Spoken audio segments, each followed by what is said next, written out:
everyone. It's Tammy Tiller Hewitt, and I have a super surprise for you today. So you probably recognize this face that you're seeing on here because, as luck would have it, we have a former liaison on the line who is now a practice manager, and she is going to share some major aha moments that she's had since she shifted from being a liaison to a practice manager, almost like she's behind the curtain or behind the counter and is seeing so many opportunities that we're missing. So a couple weeks ago, she called me on a Friday night, because as a practice manager, you never stop working. And she said, this is so weird. Now that I'm the practice manager and I see these salespeople come into the practice, I'm thinking, and now she's going to tell you what she's thinking. So, hey, Veronica. Hey, how's it going? Good. I'm so glad you called, I know we're never out of touch, and I'm so glad that you have some really awesome tips for all of our group out here that are out in the field or trying to get back out in the field. So share all your wisdom with everyone. Yeah, so I think my biggest takeaway and the biggest thing that I've noticed and the biggest missed opportunity is that people will come into the practice and they'll just dump all of this information on the front desk person and, end up leaving and giving them candy. And they've never asked to speak to a decision maker, to one of my providers, to myself. And it's just a huge area of opportunity. If they would have asked for me or one of the doctors, I would have gladly went out there and talked to them and just, gathered the information that they had to share. But it's just it's funny to me because you would think that would be the first thing that they would do, but it hasn't been. So do you ever go out or you just stand back there and think, if they're not going to ask, I'm not going to offer? So my office, it's kind of funny because my office is actually located right behind the front desk. So they walk in the front door and I can hear the entire conversation going. And I listen to everything going on. That's what you're supposed to do. You need to know what's going on in your clinic at all times. So I'll listen to the entire conversation. And if it's something that I'm interested in, or, if they're kind of pushing or anything like that, then I'll definitely go out there. But if they just come in and they're like, oh, I just wanted to drop off some things and, thank you so much. And just call me if you guys need me. And, which is just, like I said, a huge missed opportunity. Wow. So here you have an audience of hundreds of liaisons. So what are 3 tips that you would give them, given you have this vantage point now? Yeah.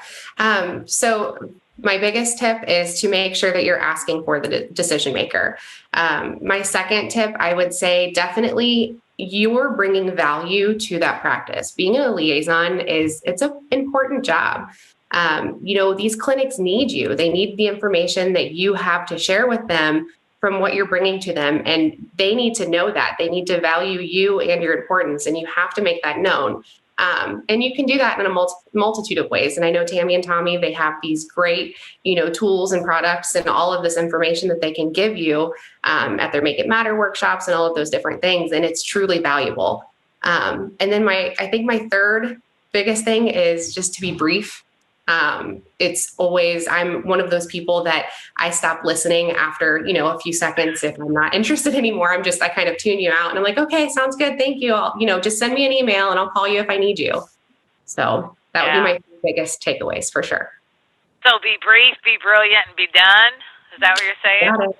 Yep. Yeah. So I would just add a fourth one is I know that everyone is a little leery to ask for a decision maker, but the rule of thumb is no one can sell you and your organization like you can. So basically what you're doing is you're enabling the receptionist to be the liaison for your organization by passing that, or what we call showing up and throwing up on the receptionist, when you could have really delivered value to the decision maker.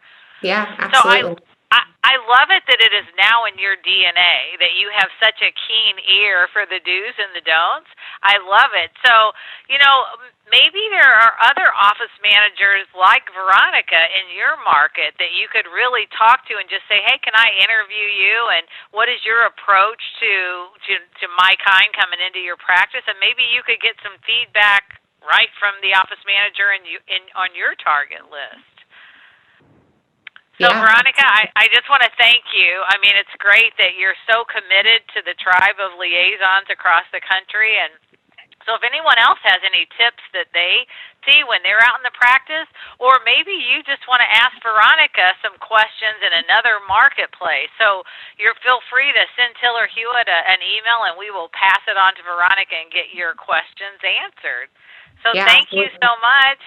You're welcome. It's a really important job, and I truly hope that everyone that does watch this and everybody that you guys come in contact with. I know you always constantly tell them how important it is, but I truly hope that everybody learns to value what they're doing. So it is very important, and just remember what you have to share is important. You're doing it for a reason, and just make sure you convey that. Awesome. Thanks, Veronica. Hey, we'll see everybody next week. Bye. Bye.